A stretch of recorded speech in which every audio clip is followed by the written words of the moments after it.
अस्सलाम वालेकुम। आज के इस लेक्चर के अंदर हम कार्डियोवैस्कुलर डिसऑर्डर्स में कॉन्जेनिटल हार्ट डिजीज़ेज़ को देखेंगे। कॉन्जेनिटल का मतलब होता है पैदाइशी, यानी पैदाइश के दौरान अगर बच्चे के अंदर कोई कंडीशन है उसे कॉन्जेनिटल डिजीज़ कहते हैं। और अगर ये कंडीशन हार्ट से रिलेटेड है तो that condition will be called congenital heart diseases. और ये कंडीशंस याद रखिए, congenital diseases during birth, by birth, at birth, before birth कोई भी हो सकती है। यानी प्रेगनेंसी से लेकर न्यूबॉर्न बेबी के पैदा होने तक अगर बच्चे के अंदर कोई भी एबनॉर्मेलिटी आती है वो कॉन्जेनिटल एबनॉर्मेलिटी, कॉन्जेनिटल डिजीज़ कहलाएगी। So congenital heart diseases, in short CHD इन्हें कहा जाता है। These are the heart abnormalities present at birth.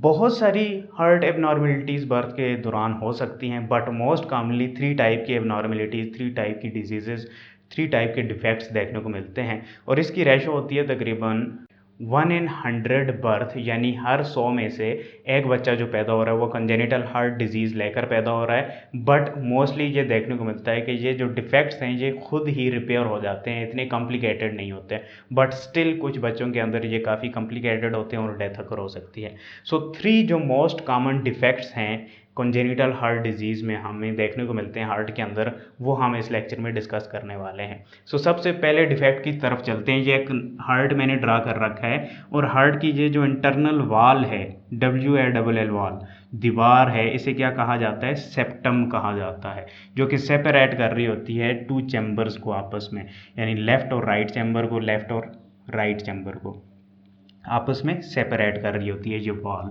ये लाइनिंग ऑफ मसल। ओके, सो अगर इस लाइनिंग ऑफ मसल के अंदर कोई होल बिल्ट अप हो जाता है, कोई सुराख रह जाता है, सो इस कंडीशन को कहा जाता है सेप्टल डिफेक्ट, यानी सेप्टल लाइनिंग जो है उसके अंदर कोई डिफेक्ट आ चुका है। या सिंपली इसे कहा जा सकता है हार्ट वॉल डिफेक्ट, यानी हार्ट की जो वाल है उसके अंदर होल आ चुका है। सो मेनली ये क्या होता है? होल होता है, एक सुराख होता है। और ये मोस्ट कॉमनली आपको कॉन्जेनिटल हार्ट डिजीज़ में देखने को मिलता है। ये 2 वेंट्रिकल्स के दरमियान भी हो सकता है, 2 आर्टरियम के दरमियान भी हो सकता है। और दोनों के दरमियान जब होगा डेफिनेटली फिर डीऑक्सीनेटेड और ऑक्सीनेटेड ब्लड की मिक्सिंग होगी। सो डेफिनेटली एक इसके कुछ सिम्टम्स इफेक्ट पड़ेंगे। सेकंड जो डिफेक्ट नॉर्मली देखने को मिलता है कॉन्जेनिटल हार्ट डिजीज़ में, वो आ जाता है हार्ट वाल्व डिफेक्ट। यानी ये जो हार्ट के वाल्व्स होते हैं, स्पेसिफिकली ये pulmonary valve and aortic valve, ये जो एओर्टिक और पल्मोनरी वेसल्स हैं इनको ब्लॉक करने वाले जो वाल्व होते हैं, इनके अंदर भी डिफेक्ट्स आ सकता है। या तो ये वाल्व प्रॉपरली फंक्शन नहीं करते, या फिर ये बहुत तंग होते हैं, प्रॉपर ब्लड फ्लो को नहीं करने, पास नहीं होने देते। So these defects are called heart valve defects. और स्पेसिफिकली अगर पल्मोनरी वेसल का जो वाल्व है ये ख़राब हो चुका है, सो इसे हम कहते हैं पल्मोनरी स्टीनोसिस। स्टीनोसिस बोलते हैं एबनॉर्मल नैरोइंग ऑफ समथिंग। सो अगर एओर्टिक वाल्व के अंदर कोई ख़राबी है तो हम बोलते हैं एओर्टिक स्टीनोसिस। सो ये डिफेक्ट्स भी आपको देखने को मिलते हैं। इसकी वजह से हार्ट बीट ज़्यादा तेज़ हो सकती है, क्योंकि ज़्यादा हार्ट को पंप करवाने के लिए ज़्यादा एनर्जी की ज़रूरत है और ये वाल्व एबनॉर्मल हैं, प्रॉपरली फंक्शन नहीं कर पा रहे। सो थर्ड जो हार्ट डिफेक्ट है उसकी तरफ चलते हैं, मोस्ट कॉमनली देखने को मिलता है, वो होता है हार्ट वेसल्स एबनॉर्मलिटी। यानी हार्ट से जो वेसल्स निकलती हैं उनके अंदर कोई एबनॉर्मलिटी आ जाती है। ये 2 टाइप्स की हो सकती हैं। एक तो ये हो सकती है कि ये जो हार्ट से बाहर जाने वाली वेसल्स हैं या अंदर आने वाली वेसल्स हैं वो बहुत नैरो हो जाती हैं, नैरोइंग हो जाती है उन वेसल्स की, जिसकी वजह से ब्लड प्रॉपरली फ्लो नहीं कर पाता और हार्ट को ज़्यादा काम करना पड़ता है। आपकी हार्ट बीट तेज़ हो सकती है, ब्लड प्रेशर राइज हो सकता है।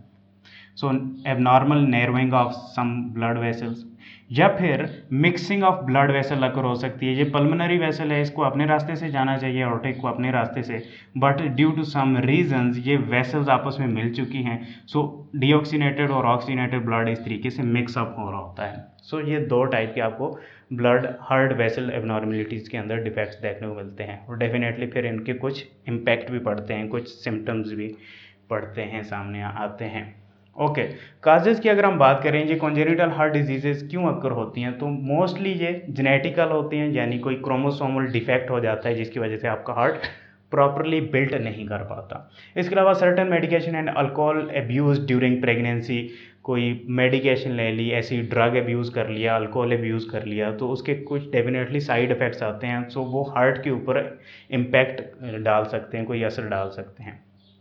इसके अलावा वायरल इन्फेक्शन भी इसका काज हो सकता है, जैसे कि रूबीला वायरस अगर इन्फेक्ट कर देता है मदर्स को ड्यूरिंग फर्स्ट ट्राइमेस्टर, जो पहले 3 माह होते हैं उसके दौरान प्रेगनेंसी के, तो डेफिनेटली हार्ट की कंडीशन ज़्यादा देखने को मिली है उनके बच्चों के अंदर। सो ये भी एक काज हो सकती है। अब हम चलते हैं सिम्टम्स की तरफ। सिम्टम्स न्यूबॉर्न बेबीज़ के अंदर मोस्ट कॉमनली देखने को मिलते हैं, और सम टाइम ऐसा होता है कि काफ़ी अरसे के बाद भी सिम्टम्स कुछ सामने आते हैं। न्यूबॉर्न बेबी के अंदर सिम्टम्स क्या आते हैं, अगर ये, वैसे तो मैंने कहा मोस्ट कॉमनली क्या होते हैं, ये जो डिफेक्ट्स हैं ये खुद ही ठीक हो जाते हैं पैदा होने के बाद, बट सम टाइम क्या होता है ये डिफेक्ट्स ऐसे ही पड़े रहते हैं, सो डेफिनेटली ये कॉम्प्लिकेशंस क्रिएट करते हैं। जैसा कि ब्लूइश स्किन, जो नया बच्चा पैदा होता है उसकी bluish skin, lips, finger, toes वगैरह की ब्लूइश टेक्सचर आ रहा होता है, नीले नीले उसके स्किन जो है वो नज़र आ रही होती है। उसकी रीज़न ये है कि उसके ब्लड के अंदर डीऑक्सीनेटेड ब्लड की एक्सेस हो जाती है। क्यों? बिकॉज ऑफ दिस होल अकर हो सकती है, या ये जो ब्लड वेसल्स आपस में मिल चुकी हैं, सो डीऑक्सीनेटेड ब्लड शामिल हो जाता है ऑक्सीनेटेड ब्लड के अंदर, सो ओवरऑल राइज इन डीऑक्सीनेशन अकर हो जाता है ब्लड के अंदर। और आप जानते हैं डीऑक्सीनेटेड ब्लड डार्क रेड होता है, और इसकी क्वालिटी ये होती है कि ये ब्लू लाइट को रिफ्लेक्ट करता है। सो आपकी जो कैपिलरीज हैं उनके अंदर भी डीऑक्सीनेटेड ब्लड की एक्सेस हो जाती है, जिसकी वजह से आपका जो स्किन है वो ब्लू कलर का नज़र आना शुरू हो जाती है, आपकी स्किन जो है वो ब्लू नज़र आती है। क्यों ब्लू नज़र आती है? Because of deoxygenated blood present in the capillaries, और कैपिलरीज आप जानते हैं स्किन के ऊपर वाले पोर्शन में प्रेजेंट होती हैं, छोटी छोटी वेसल्स। सो ये आपको सिम्टम्स देखने को मिलते हैं। इसके अलावा ब्रेथलेसनेस, सांस में दुश्वारी हो जाती है, छोटी हो जाती है सांस। उसकी वजह यह है कि ज़्यादा ऑक्सीजन चाहिए, तो आपका हार्ट ज़्यादा काम कर रहा होता है, ज़्यादा काम करते हो और ज़्यादा आप तेज़ी से सांस लेते हैं, ब्रेथलेसनेस आती है, ताकि ज़्यादा से ज़्यादा ऑक्सीजनेशन हो सके। चेस्ट पेन देखने को मिलता है, डिले ग्रोथ स्लो हो जाती है, फीडिंग डिफ़िकल्टीज़, बहुत सारी इस किस्म की कंडीशन सामने आती हैं। आफ्टर बर्थ काफ़ी टाइम के बाद भी कुछ सिम्टम्स रहते हैं, जैसा कि वैसे तो इनको ट्रीट कर लिया जाता है, अगर ट्रीट ना किया जाए तो डेथ अकर हो सकती है, बट सम टाइम सिम्टम्स इतने ख़तरनाक नहीं होते, जैसा कि आफ्टर बर्थ काफ़ी अरसे के बाद भी एबनॉर्मल हार्ट रिदम देखने को मिलता है, हार्ट बीट उसकी एबनॉर्मल होती है, डिजीनेस, चक्कर वगैरह आते रहते हैं, फटीग, थकावट होती है, डेफिनेटली ऑक्सीजन की कमी होगी, थकावट होगी। एबनॉर्मल हार्ट बीट क्यों होगी? क्योंकि उसकी वेसल्स तंग हो चुकी हैं। फेंटिंग वगैरह, कमज़ोरी आ जाती है उसके अंदर, बेहोशी हो सकती है। ट्रबल ब्रीथिंग, सांस लेने में दुश्वारी उसको फील होती है, ज़्यादा तेज़ी से सांस लेता रहता है ऐसा शख्स। डायग्नोसिस की अगर हम बात करें तो ये कंडीशन अल्ट्रासाउंड के ज़रिए ड्यूरिंग प्रेगनेंसी भी डायग्नोज की जा सकती हैं, इकोकार्डियोग्राम के ज़रिए। अभी बच्चा माँ के पेट के अंदर है, सो अल्ट्रासाउंड के ज़रिए उसके हार्ट को देखा जा सकता है, सम टाइम डिफेक्ट समझ में आ जाता है। इसके अलावा बेबी अगर बॉर्न हो जाता है तो ईसीजी, चेस्ट एक्सरे वगैरह के ज़रिए उसका हार्ट देखा जा सकता है कि उसके अंदर ये सिम्टम्स क्यों आ रहे हैं, क्या ये वाकई सिम्टम्स हार्ट की कंडीशन की वजह से हैं। सो अगर इन कंडीशन की वजह से हैं तो फिर डेफिनेटली कुछ ट्रीटमेंट्स दी जाती हैं, जैसे कि कुछ मेडिकेशन दी जाती हैं ताकि ब्लड क्लॉटिंग वगैरह ना हो पाए, क्योंकि ब्लड क्लॉट फिर इन नैरो वेसल्स में फंस जाते हैं और डेफिनेटली डेथ अकर हो सकती है, हार्ट अटैक अकर हो सकता है। सर्जरी वगैरह हो सकती है, ओपन हार्ट सर्जरी हो सकती है, कैथेटराइजेशन हो सकती है, आगे हम देखेंगे भी। ट्रांसप्लांट वगैरह हो सकता है, यानी हार्ट अगर कोई डोनर मिल चुका है आपको तो हार्ट की ट्रांसप्लांट हो सकती है। इम्प्लांटेड डिवाइसेस वगैरह, पेस मेकर लगाए जा सकते हैं हार्ट रिदम को कंट्रोल करने के लिए। सो दीज आर 3 सिंपल और most commonly seen congenital diseases in child, in newborn baby. और ये 3 डिफेक्ट्स मैंने आपको बताया क्या हैं और ये कैसे होते हैं और इनके होने के बाद सिम्टम्स क्या सामने आते हैं।